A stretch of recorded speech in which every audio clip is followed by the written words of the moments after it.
iri teraniro ry'abana b'Imana riteye ubwuzu kandi rirashimishije. Ese hano nahazanywe n'iki? Kuki ndi hano? Ndashaka iki? Ese ubundi mpari nkande? Ariko umuhungu yari yaremeye kubatizwa mu mazi menshi abo umudivantiste kugira ngo ashyingirwe uwo yakundaga, uwo yakunze w'umudivantiste. Barambwira bati rero Karara, ni wowe uzi bya kidivantiste, ni wowe inshuti y'umuryango wacu, ni wowe uzayobora ubukwe. Uzasabwa umugeni, uzasaba umugeni, uzanamwakira bamuduhekeye. Numva ni inshingano nziza yo gufasha bagenzi banjye.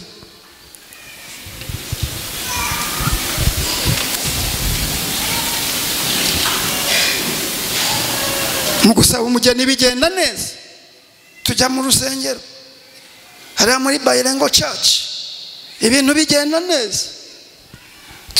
Tugiye ngo kwakira umugeni, baduhekeye muri sare. Mwabonye ibisigaye bibera muri sare z'ubukwe bwa kidivantiste? Hari aho mwabibonye? Ngewe narabibonye.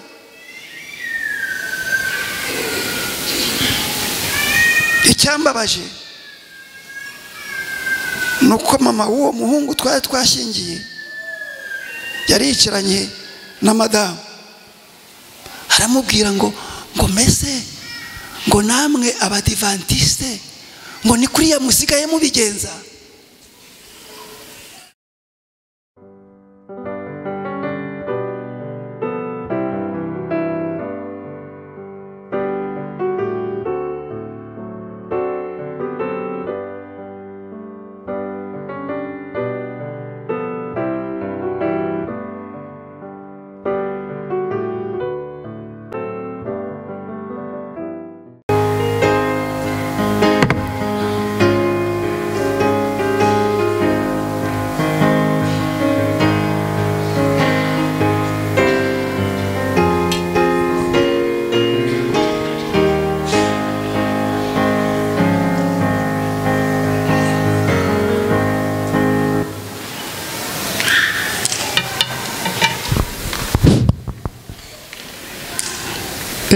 Barakoze cyane korari abahamya ku ndirimbo nziza, ababwiriza butumwa.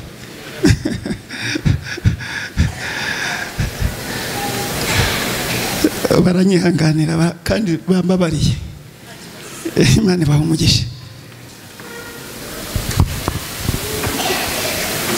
Nta gusubira inyuma kuko Farawo ntabwo adukunda kandi ntatwifuriza kujya aheza tugambiriye kugera. Haleluya.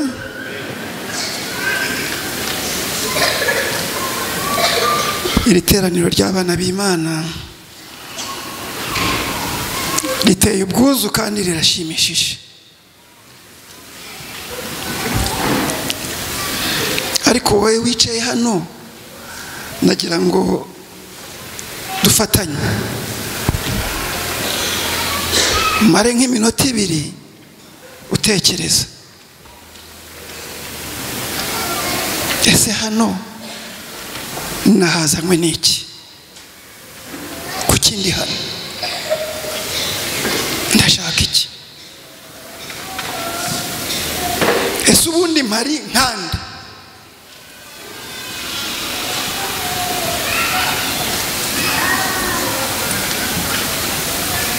Dufate iminota 2 dutekereza.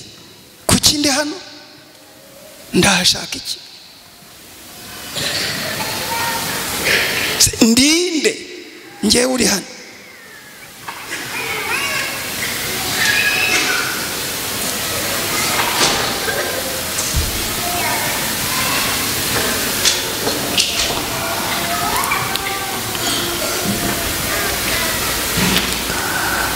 umuyobozi bose ko wakiriye yagize neza, atwakiriye kandi neza, ndetse by'umwihariko n'abari hano dusengera hano kubera impamvu twese tuzi z'uko iwacu muri iyi minsi bidashoboka ko tuhasengera.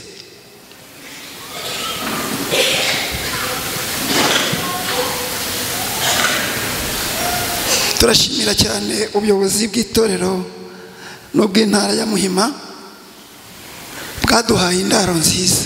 Haleluya, kubera Imana.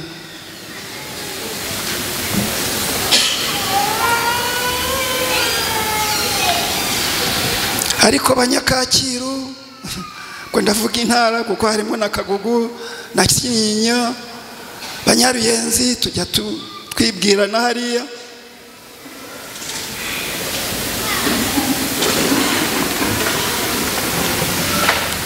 Nubwo twakiriwe neza hano, ariko turifuza gusubira iwacu. Haleluya, kandi Imana izabikora kuko ari Imana y'amasezerano kandi ishobora byose. Haleluya, n'aba bavandimwe bazadufasha kuko itorero ry'Imana rigenza rite, rirafatanya.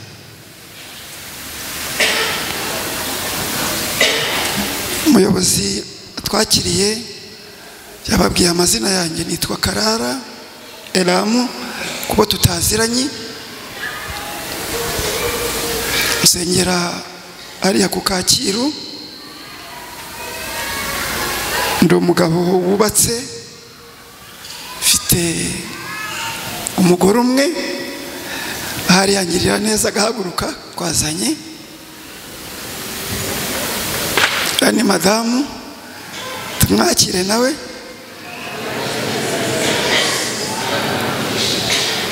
Mu migisha Imana yaduhaye abana 4, abakobwa 3 n'umuhungu umwe.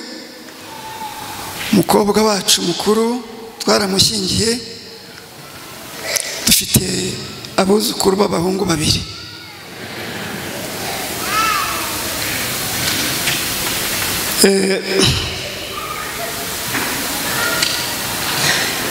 Ibyo ntibihagije. Ubwo nibwiraga abo tutaziranye kugira ngo tumenyane. Ahari ikindi nakongeraho, muri iyi minsi ndi mu kiruhuko cy'izabukuru, nkimazemo imyaka isaga 10.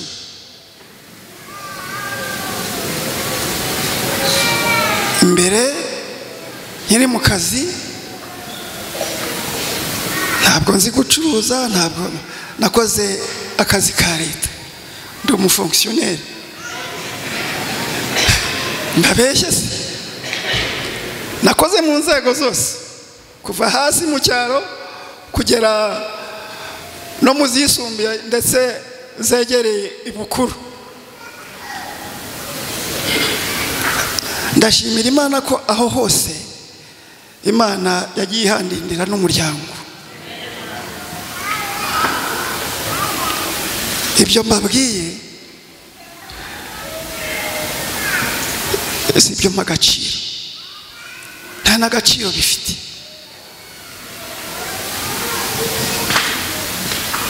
Ariko mbibabwiriye kuko hari abagira amatsiko, taza kugenda bavuga bati uriya mugabo bahagaze ku ruhimbi saa 5 ni muntu ki.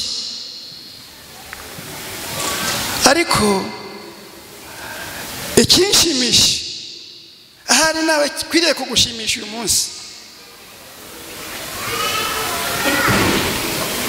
nuko ndi umwana w'Imana. Haleluya, ndi umwana w'Imana. Ibyo byo mbihagazemo neza n'amaguru yanjye yombi, kuko naho nagiye nyura habonetse ibirushya byinshi, nahanyujijwe n'Imana kandi iranshoboza. mushiki wacu yadusomeye isomo riboneka mu itangiriro mu gice cya 29 ku murongo wa 26. Reka tuhasubire.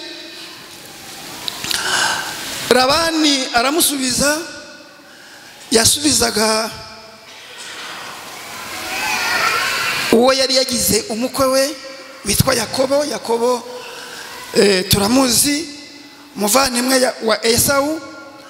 Labani aramusubiza ati, iwacu ntibagenza batyo. Ngo iwacu ntibagenza. Byari byagenze biti? Uyu Yakobo, nkuko amateka, ntabwo ari inkuru z'impimbano, na amateka, ugiye mu mateka ya biriya bihe wayasangamo n'ibyabaye. Yari afite umuvandimwe Esau, bari impanga. Esau yasohotse mbere, Yakobo asohoka nyuma. Ariko Imana yari yaratanze amasezerano yuko umutoya azaba mukuru. Nyamara mu masezerano, mu muco w'Abanyayisiraheli b'icyo gihe, umukuru yabaga ari we mutware w'umuryango. Niko byari byubakitse. Mu buriganya bwinshi ntabwo turi buhatinde, ko si cyo bwambiriye. Abifashijwemo na mama we, bariganya Esau. Igitekerezo murakizi, yagiye guhiga ngo ise amuha umugisha. Esau agarutse asanga umugisha mu buriganya wahawe nde? Yakobo. Esau ararakara cyane, agambirira kumwica. Nyina amugira inama ati, hungira aho twakomotse kwa nyokorome Labani.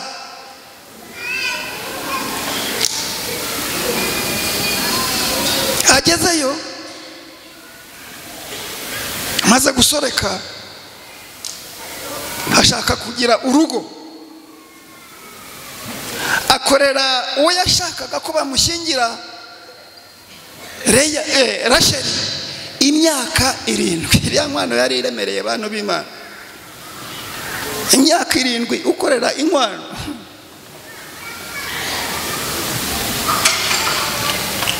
Amaze imyaka 7 aho kumushyingira uwo yakoreye Rasheli, bamushyingira mukuru we Leya. Bagomba kuba mu muco w'Abayahudi, barashyingiraga ninjoro nko mu Rwanda rwa kera. Bakajyana abakuru, murabizi, bajyanaga umugeni mu kirago,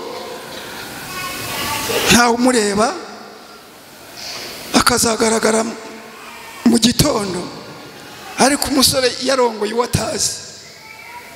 Bukeye Yakobo arebye uwo bamushyingiye asanga ntabwo ari Rasheli, ahubwo bamushyingiye mukuru we Leya. Asanga sebuko ati, byagenze bite ko wanshyingiye uwo ntakoreye?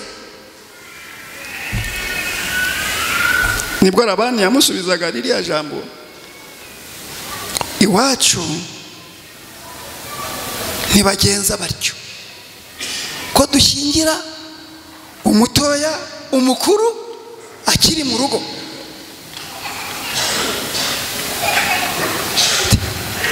Rero ati, reka nkwereke uko tugiye gukemura ikibazo. Marana n'uwo twagushyingiye iminsi 7, nishira tuzagushyingira uwo ushaka Rasheli, ariko nawe uzamukorera indi myaka 7. Hari umujene hano ubisetse, iriya nkwano ntabwo yari yoroshye.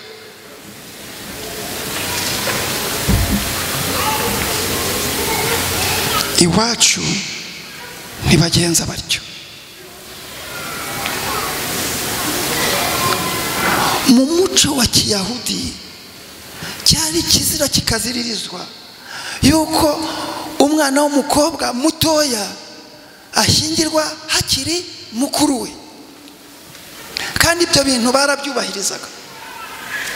Ahangaha bishobora kugaragara nkaho Labani yabaye umuriganya, ariko ntabwo yari guca kubyo abaturage b'igihugu bose bizera bagenderamo.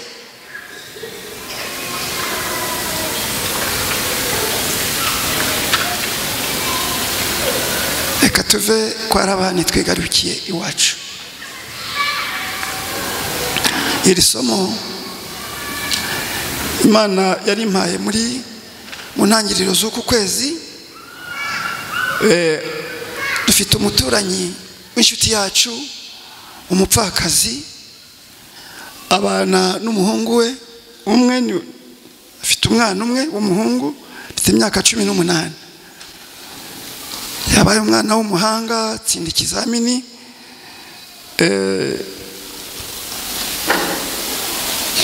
atsindira buruse yo kujya kwiga mu Bufaransa. Kwa ari inshuti zacu, mama wabo atumenyesha ko umuhungu we azagenda. Noneho nganira na madamu, uriya mwana tumufashisha iki? Afite imyaka 18, agiye kuva iruhande rwa nyina babanaga agiye kwibana mu Bufaransa. Umwana w'imyaka 18 mu mico itandukanye, ahari aho ubutinganyi bwemewe ku mugaragaro, aho ibiyobyabwenge, aho indi mico y'iyo ngiyo itandukanye nk'uko tubisoma.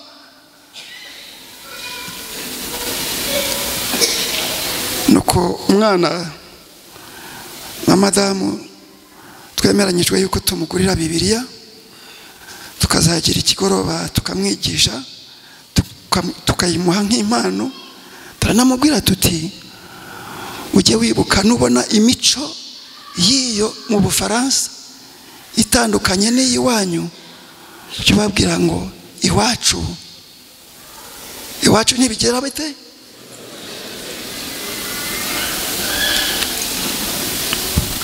Iwacu ntibagenza batyo. Ntihagira umwana ukubwira ati tujye gutingana, jya umubwira ngo iwacu ntibagenza batyo. Ntihagira ukubwira ngo ngwino tujye kwitera inshinge zituma wumva umerewe neza mu mubiri, jya ubabwira ngo iwacu ntibagenza batyo. Katuve muri uwo muryango twigarukire iwacu mu itorero ry'Imana. Itorero tuzi neza ko rigendera ku mahame ya Bibiliya mu kuri kw'ijambo ry'Imana. Iri jambo ryari rikwiye kuba iryacu. Iyo tubona ubuyobe butangire kuzura hirya no hino ahadukikije, tugatinyuka kuvuga ngo iwacu hehe? Iwacu mu itorero rigendera ku mahame y'ijambo ry'Imana. Iwacu mu itorero ntibigenda bityo. Nanakwifuza ahubwo ko tuvuga ngo iwacu mu itorero ntitugenza dutyo. Birumvikana? Iwacu ntitugenza dutyo. Kubera iki se?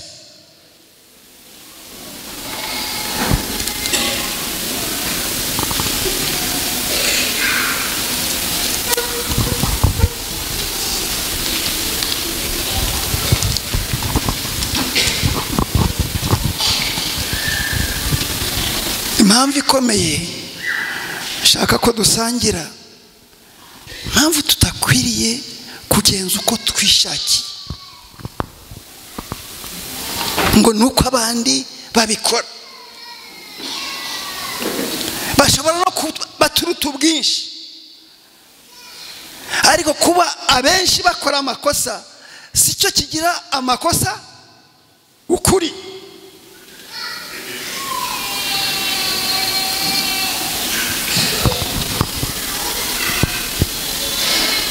Ntabwo dukwiriye iwacu kwa data mu itorero ry'Imana ryahanzwe na Yesu Kristo ntitugenza gutyo kuko turi abana b'Imana. Haleluya. Abana b'Imana dufite uko dukwiriye kugenda.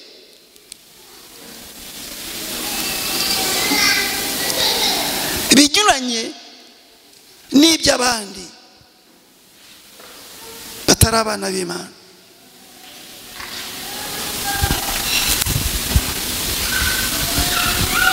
Kandi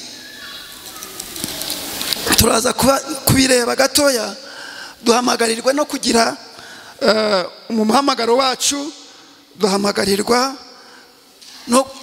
no kubwira abandi ubutumwa bwiza, nabo bakaza mu itorero ry'Imana, nabo bakaba abana b'Imana.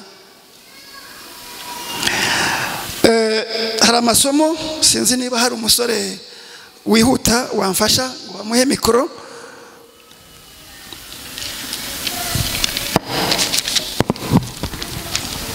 Baguhe mikoro twihute. Dusomere mu Byakozwe n'Intumwa 2. Uyabaye assistant wanjye mu byihanganire. Ibyakozwe n'Intumwa 2 ku murongo wa 37 ugeze 39. Dusome Byakozwe n'Intumwa 2 umurongo wa 37 kugeza 39. Abantu 3,000 bahindukirije Imana. 3:7. Abantu bumvise ibyo bibacumita mu mitima, nuko babaza Petero n'izindi ntumwa bati, bagabo bene data, mbese tugire dute? Petero arabasubiza ati, nimwihane umuntu wese muri mwe abatizwe mu izina rya Yesu Kristo ngo mubone kubabarirwa ibyaha byanyu, kandi namwe muzahabwa iyi mpano y'Umwuka Wera. Nuko kuko isezerano ari iryanyu n'abana banyu n'abari kure bose abazahamagarwa n'Umwami Imana yacu. Mwihane. Komeza. Urabugumya gatoya, ndabona ukiri umusore, ahari guhagarara ntabwo biri bukugore cyane. Petero n'intumwa bamaze gusukirwa Mwuka w'Imana, babwiriza mu mbaraga y'ijuru. Nuko ijambo Imana yabanyujijemo ricumita mu mitima y'abaryumvaga bati, bagabo bene data, tubigenze dute?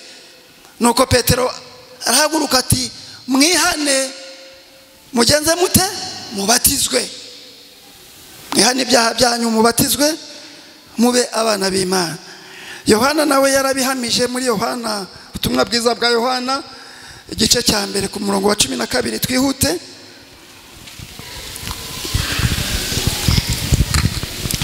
Yohana igice cya 1 umurongo wa 12 aravuga ngo, icyakora abamwemeye bose bakizera izina rye yabahaye ubushobozi bwo kuba abana b'Imana. Abamwemeye bakizera izina rye yabahaye ubushobozi bwo kuba abande abana b'Imana.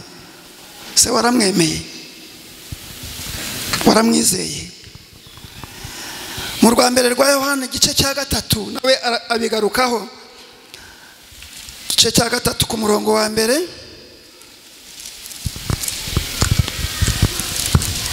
aravuga ngo, urwa mbere rwa Yohana igice cya 3 umurongo wa 1 aravuga ngo, nimurebe urukundo ruhebuje, murebe urukundo ruhebuje Data wa twese yadukunze, rwatumye twitwa abana b'Imana, kandi niko turi. Imana iguhe umugisha. Amen. Urukundo ruhebuje rw'Imana yatanze Kristo rwatugize abana b'Imana. Yohana agahamya ati kandi niko turi. Jya mu Byahishuwe igice cya mbere ku murongo wa 4 ugeze ku wa 6. Byahishuwe igice cya mbere umurongo wa 4 aravuga ngo Jye Yohana ndabandikiye mwebwe abo mu matorero 7 yo muri Aziya, ubuntu bube muri mwe n'amahoro biva ku Mana iriho kandi yahozeho kandi izahoraho, biva no ku myuka 7 iri imbere y'intebe yayo, no kuri Yesu Kristo ari we mugabo wo guhamya, ukiranuka n'imfura yo kuzuka, utwara abami bo mu isi, udukunda kandi batwejeshejeho ibyaha byacu amaraso ye. Akatugira iki? Akaduhindura abami n'abatambyi b'Imana ye, ariyo na se, icyubahiro n'ubutware bibibye iteka ryose. Amen. Haleluya. Yesu yaraduhinduye atugira abatambyi b'ubwami n'abami. Imana yacu ishimwe cyane. Turi abana b'Imana. Mu nzandiko za Pawulo muzasoma turi n'abaragwa ko turi mu rugo rwa data.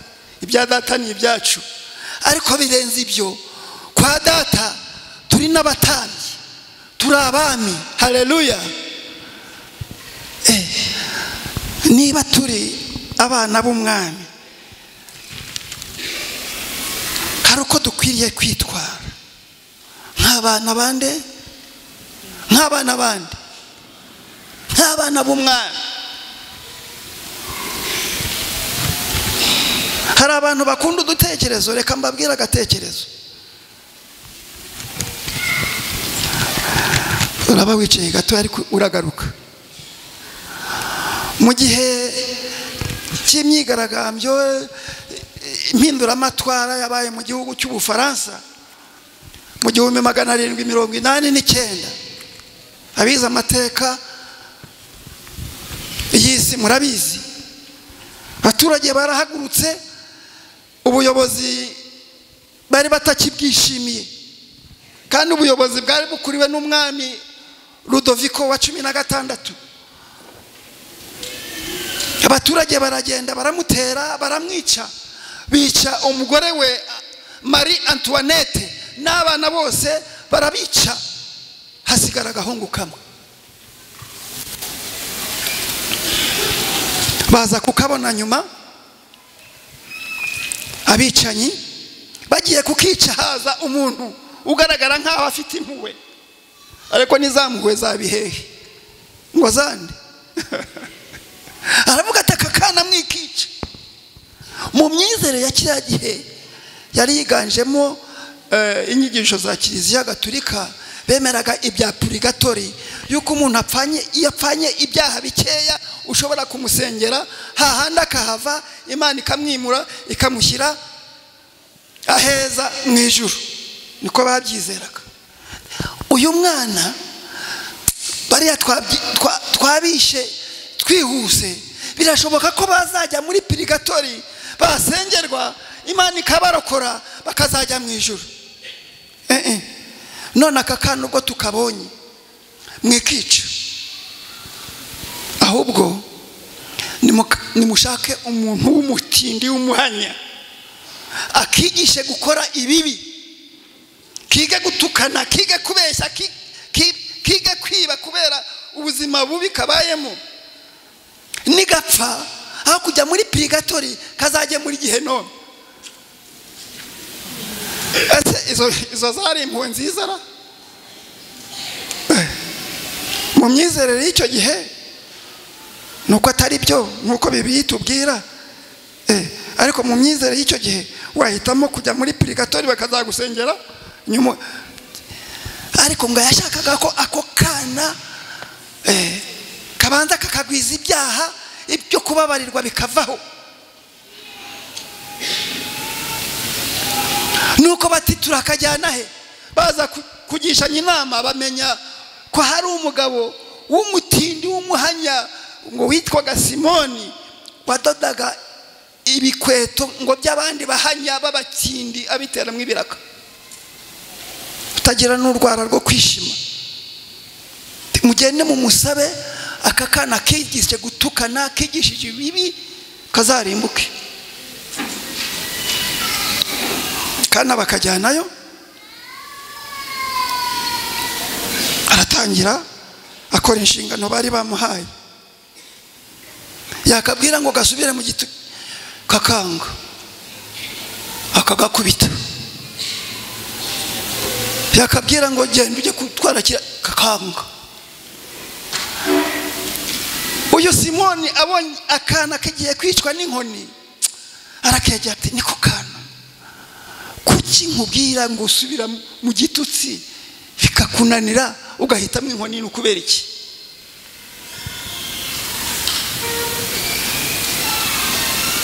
Akana, nubwo ndi mu bihe bingoye uku nguku, ko ntabwo ni nzibagirwa yuko ndi umwana w'umwami.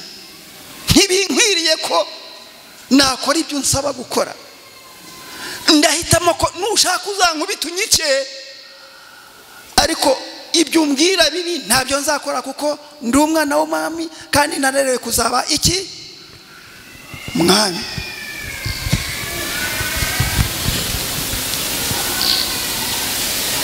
Bwoko bw'Imana, ni kangahe tuzi yuko turi abana b'Imana?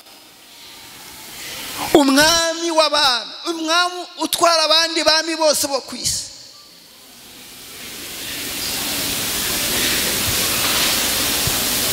Aka kana kanze guhemukira umuryango w'ibwami. Umwami upfa, wari wanapfuye bamwishe, ko twebwe turi abana bisumba byose. Ni kangahe tugayisha izina ry'Uwiteka Imana yacu?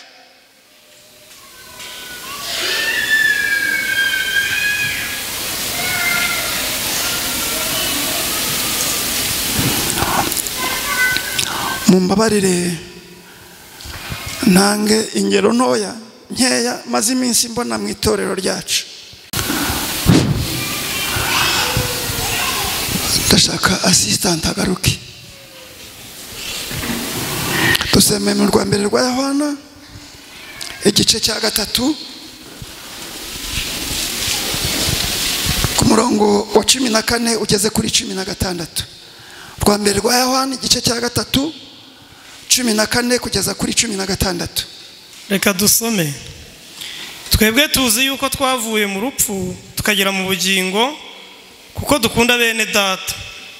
Twavuye mu rupfu tugera mu bugingo kuko dukunda bene data. Udakunda aguma mu rupfu. Umuntu wese wanga mwene se ni umwicanyi. Bugarukiye aho. Umuntu wese wanga mwene se niki? Umwicanyi.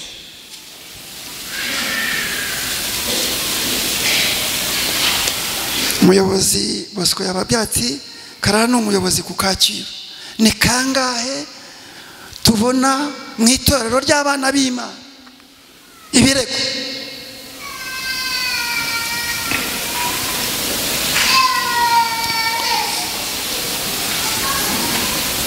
Byabo tubana bagaragaza ko badakundana,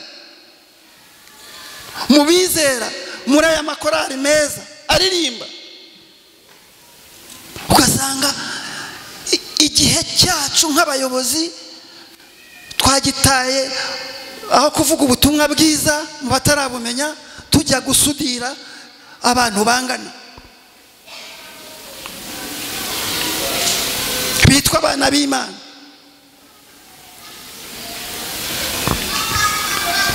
Wabishyira mu dukubo,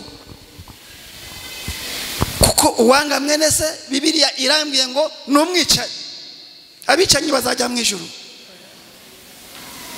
Kurundi rugero, imyambarire. Murambabarira ndavuga ibindi ku mutima, ntawe ngambiriye kuvuga, ariko uwumva yuko bimureba, umwuka w'Imana musange agira icyo abikoraho.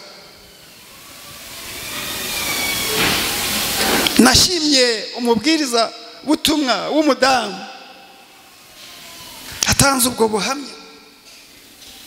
Umudamu wa wundi rwose mu kinyarwanda, reka mbivuge uko abanyarwanda babivuga, ngo ufite ikimero cyiza, ufite amataye meza, atako meza, izobe nziza itamuye, mbese ureba.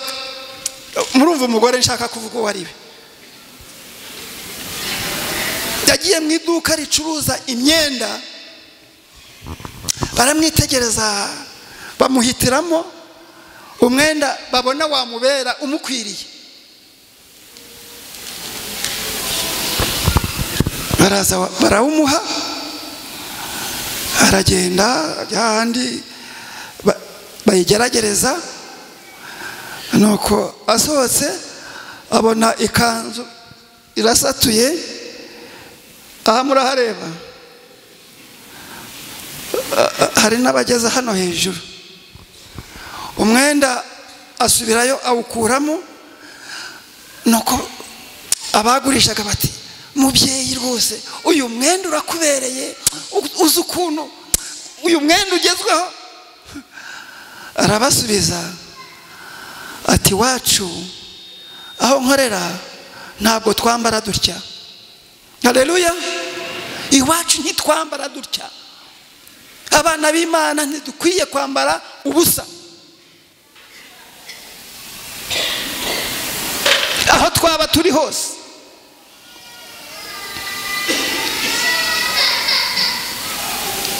Iwacu ntitugenza dutya.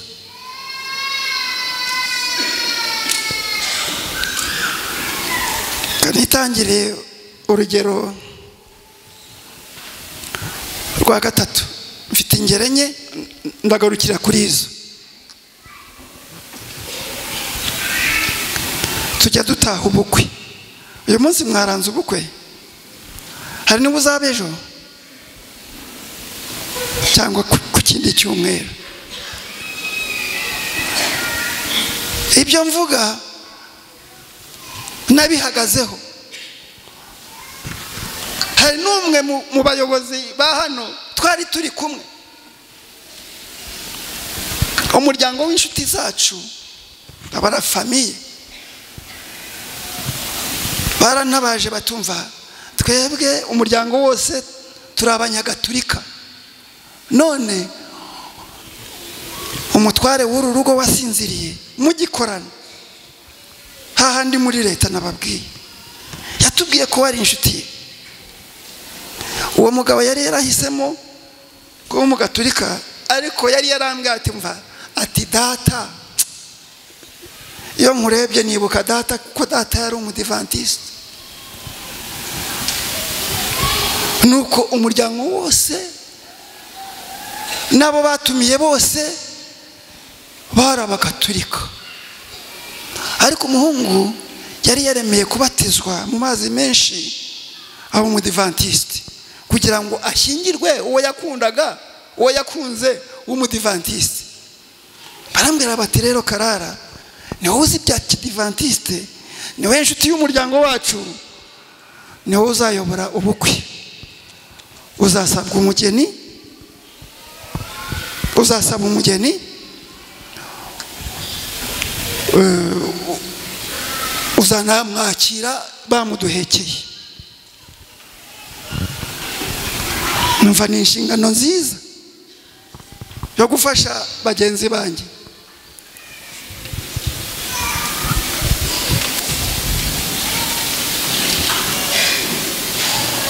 Mu gusaba umugeni bigenda neza. Tujya mu rusengero hariya muri Bayirengo Church, ibintu bigenda neza. Tugiye ngo kwakira umugeni, baduhekeye muri sare. Mwabonye ibisigaye bibera muri sare z'ubukwe bwa kidivantiste? Hari aho mwabibonye? Ngewe narabibonye.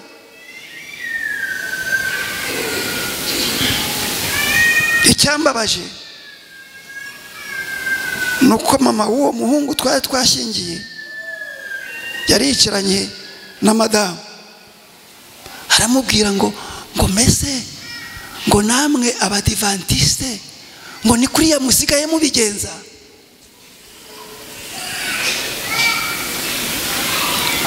Mwanyumvise? Namwe abadivantiste ni kuriya musigaye mukora ubukwe, aho b'abakobwa n'abahungu, cyane cyane abakobwa, mumbabarire bashiki banjye ndabakunda,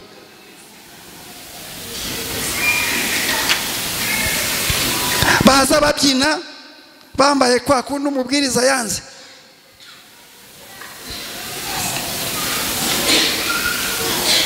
Bambaye twa twenda ugira ngo bafashe urushinge bagenda badodera ku mubiri.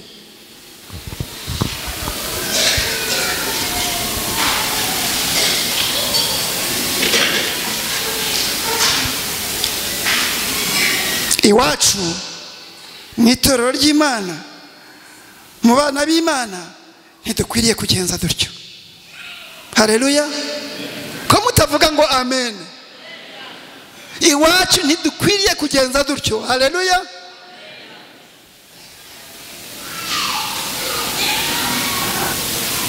Reka ndangirize kuri urugero rwa kane.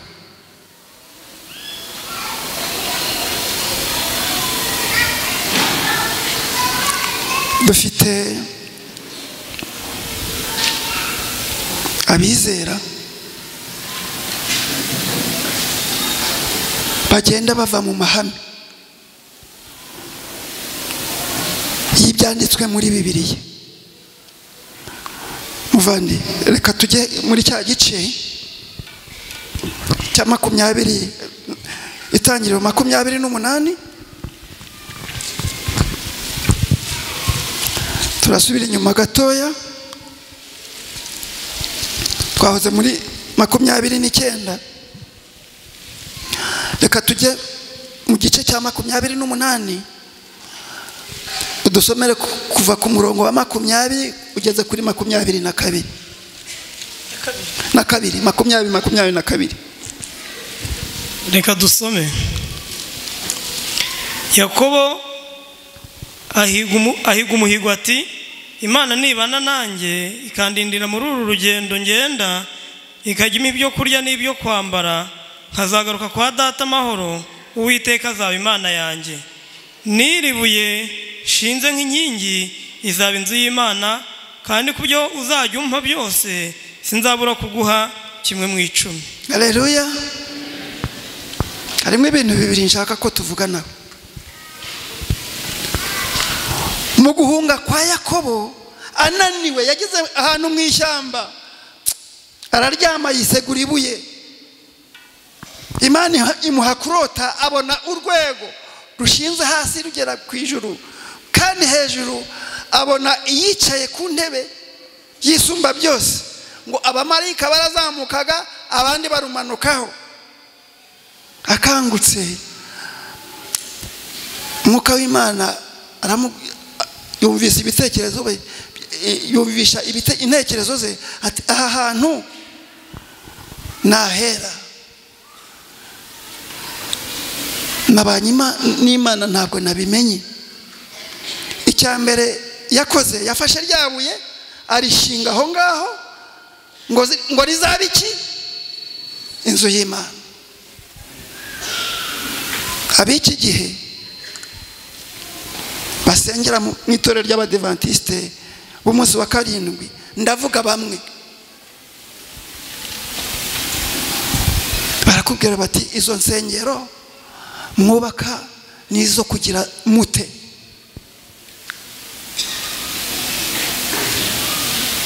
Nkunda kuba ndi kuri ya nzu yubakwa ku Kacyiru umunsi ku wundi,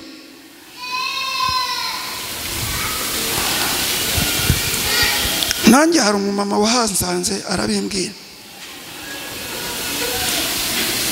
ati ayo mazu mwubaka nayo kugira mute, ntibikiri ngombwa kubaka izo nsengero, ariko guterana kwera ni ihame Imana yaduhaye. Ubu mu nsengero zidakora muri iki gihe abantu bahisemo kwiryamira abari mu kiruhuko. sibo mbwira ndabwira bahari ariko ndabizi kubera Imana ubu butumwa buragera no kubaryamye mu ngo zabo. Ntibidukwiriye.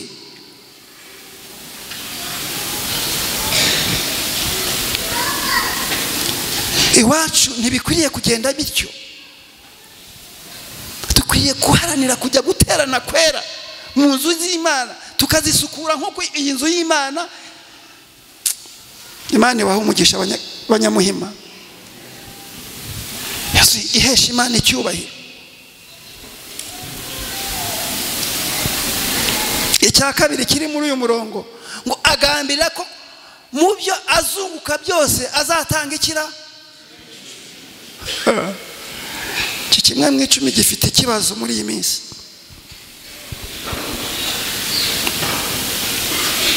Bwari ubwa mbere kuva mu myaka isaga 25 maze mu itorero rya Kacyiru. Mu kwezi gushize tugira purusa ziri munsi ya 50. Ubwo mu mitwe y'abantu nta cyahindutse, none se ijambo ry'Imana ryarahindutse. Nje hano iyo raporo nayo ntabwo nibuka imibare, ariko ntabwo yari shyashya. Ariko Yakobo yaravuze ati Mana yanjye ndi muri uru rugendo nitujyana ukandinda, ukampa ibyo kurya, ukampa ibyo kwambara, ukazangarurira iwacu amahoro, nukuri ndarahiye mu byo nzunguka byose nzajya nguha kimwe mu icumi. Ese imigisha y'Imana turayibona cyangwa ntayo tubona? Kuba hari urusengero, kuba Kacyiru urusengero twasengeragamo rukinze, hariho byakingiye business, hariho byakingiye akazi. Abantu turimo turahindura imyumvire kandi inyuranye n'ijambo ry'Imana. Iwacu ntidukwiriye kugenza dutyo.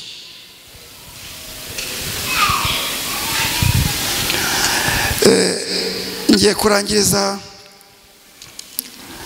genda wicare muntu w'Imana, Imana iguha umugisha. Muri hangana ngiye kubasomera amasezerano y'Imana, wumve ko ari ayawe,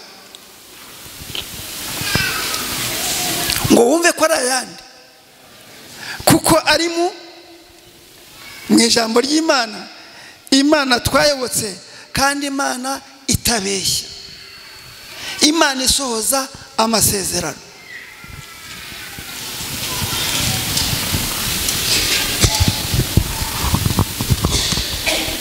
Buri nteruro yose yakuye mu ijambo ry'Imana kubera igihe cyatujyananye. Ndihuta, mwihangane tujyane, wumve ko aya masezerano ari muri Bibiliya. Imana yayakwandikiye kugira ngo uyasingire aba yawe. Haleluya.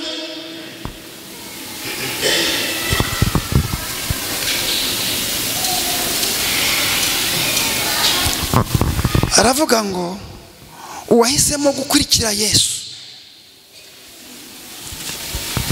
uwo niwe twabonye umwana w'Imana, umuragwa, umutambyi. Uwahisemo gukurikira Yesu nta cyabura, nukibura uzajya kucyishyuza Data wa twese.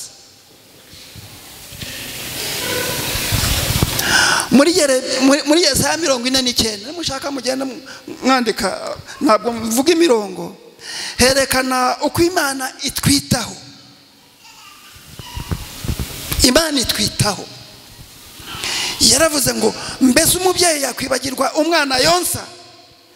Ese yareka gukunda umwana yabyaye? nubwo we yamwibagirwa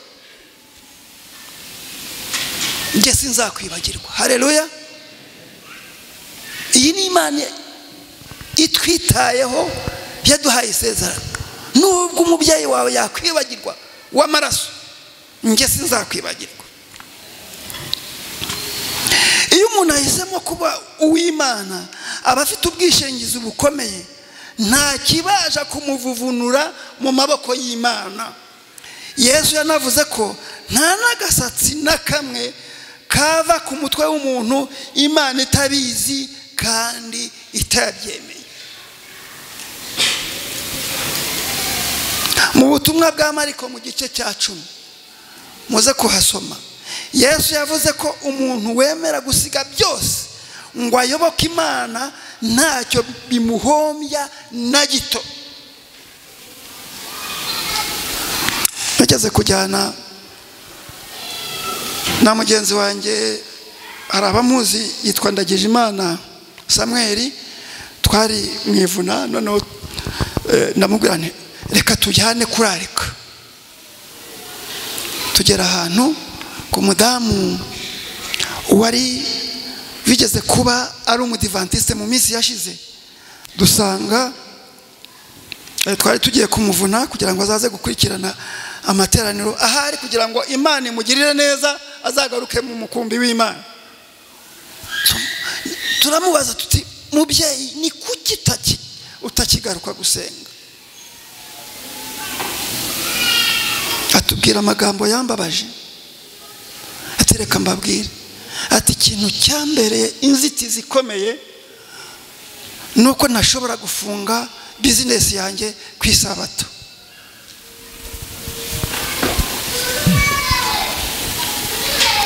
Ariko hano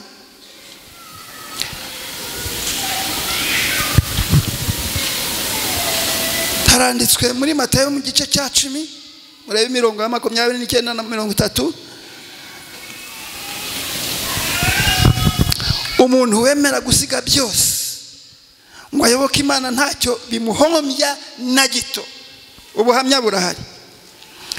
Yesu yabivuze akomeje ati, ndababwira nkomeje ko umuntu wese wasize urugo cyangwa abavandimwe cyangwa nyina cyangwa se cyangwa abana cyangwa amasambu kubera jye n'ubutumwa bwiza muri iki gihe cya none, ntabwo ni mu gihe tuzaba turi kwa Data wa twese mu ijuru, muri iki gihe cya none uwo muntu azahabwa ibiruta ibyo inshuro zingahera. Abasomyi 100. Nta masezerano y'Imana ku bana b'Imana. Yiyegurire usige byose, Imana izakurwanaho. Ahangaha hatumye ntekereza isomo njya nkunda kugarukaho, riri mu Migani 22 ku murongo wa 4. Haranditse ngo uwicisha bugufi akubaha Uwiteka. Uwicisha bugufi akubaha Uwiteka, ingororano ye nikira ni ubukire, ni icyubahiro n'ubugingo. Ibi byavuzwe n'Imana itabeshye. Urashaka gukira? Urashaka icyubahiro? Urashaka ubugingo buhoraho? Icisho bugufi, wubaha Imana. Bivuze iki? Hari abashaka ubutunzi mu nzira zabuzanijwe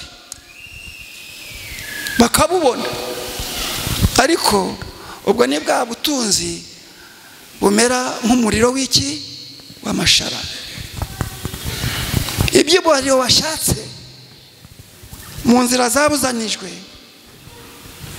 barabiguha, ariko ukarangiriza hehe? Mu gisuzuguriro.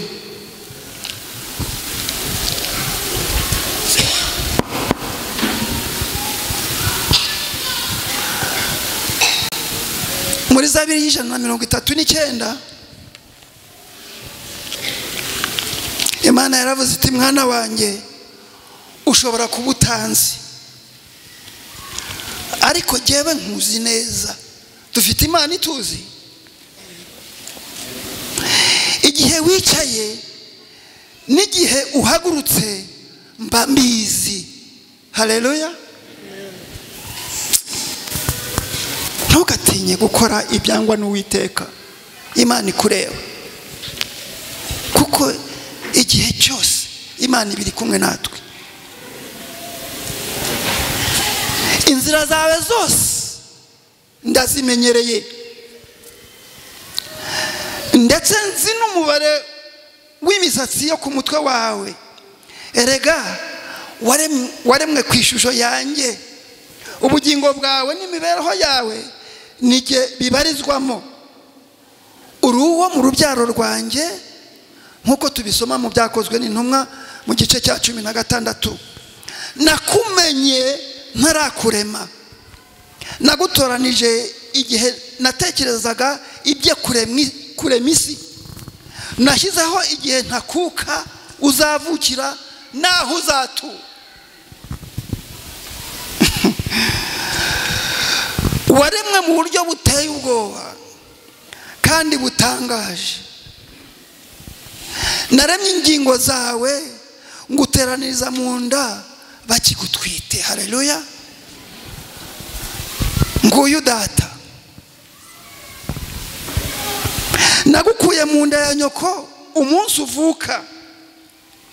Sindi kure yawe kandi ntabwo ndi burakari, ahubwo ndi rukundo. Haleluya. Nshimishwa no kukwereka ko ngukunda. Ibyo kandi bigaragazwa nuko uri umwana wanjye nk'abaso. Nguha ibyiza biruta ibyo so ku isi ashobora kuguha.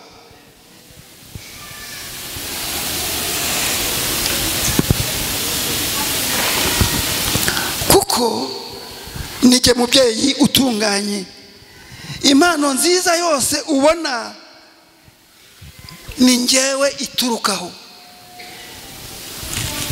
Nijye uguha ibyo ubona byose n'ibyo ukeneye byose. Imigambi y'ahazaza ngufitiye yuzuyemo ibyo kukurema umutima.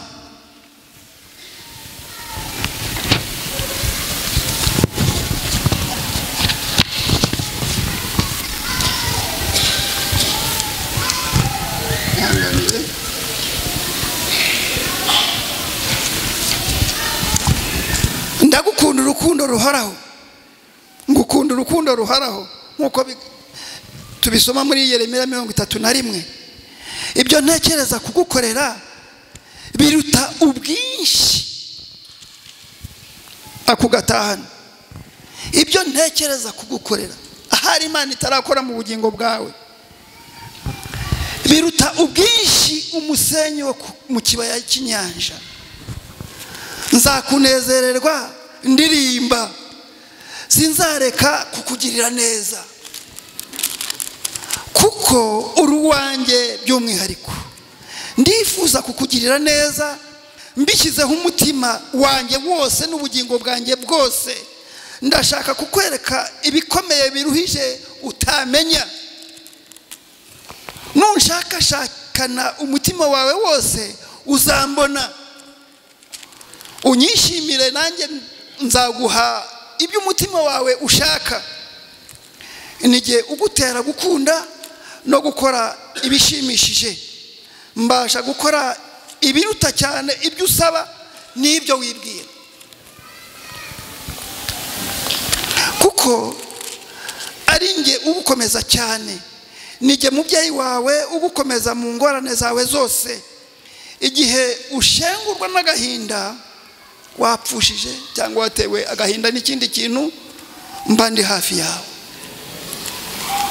Nkuko umushumba aterura akana k'intama kagashyira mu gituza, niko nguhoza ku mutima. Umunsi umwe nzahanagura amarira yawe yose ku maso yawe. Nzakumaraho uburibwe bwose wababariye kuri iyi si. Ndiso ngukunda nkuko nkunda umwana wanjye Yesu Kristo. yaje kugaragaza ko ntakwanga ahubwo ko ndi mu ruhande rwawe.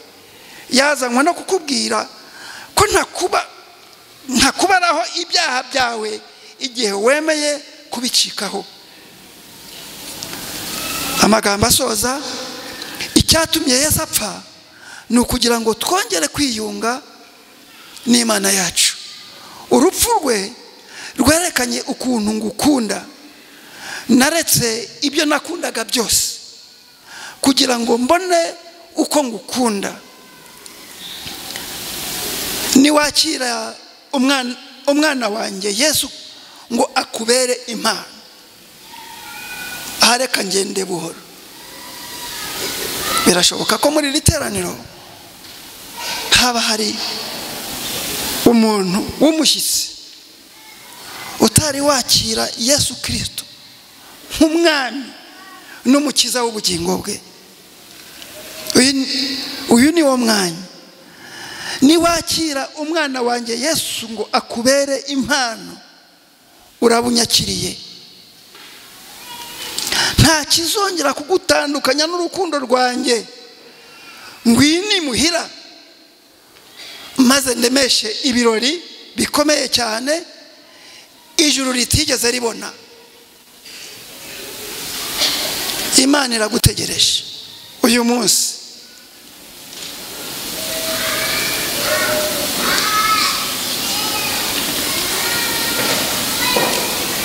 Ibihe byose no mu ruzerero rwawe utari wumva n'iri jambo ngo ibihe byose nari so kandi nzakomeza kuba so. Haleluya.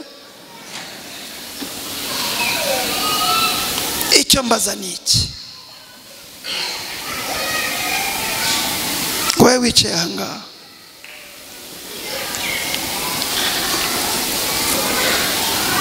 ahari wamaze kwakira Yesu nk'umwami n'umukiza w'ubugingo bwawe, ariko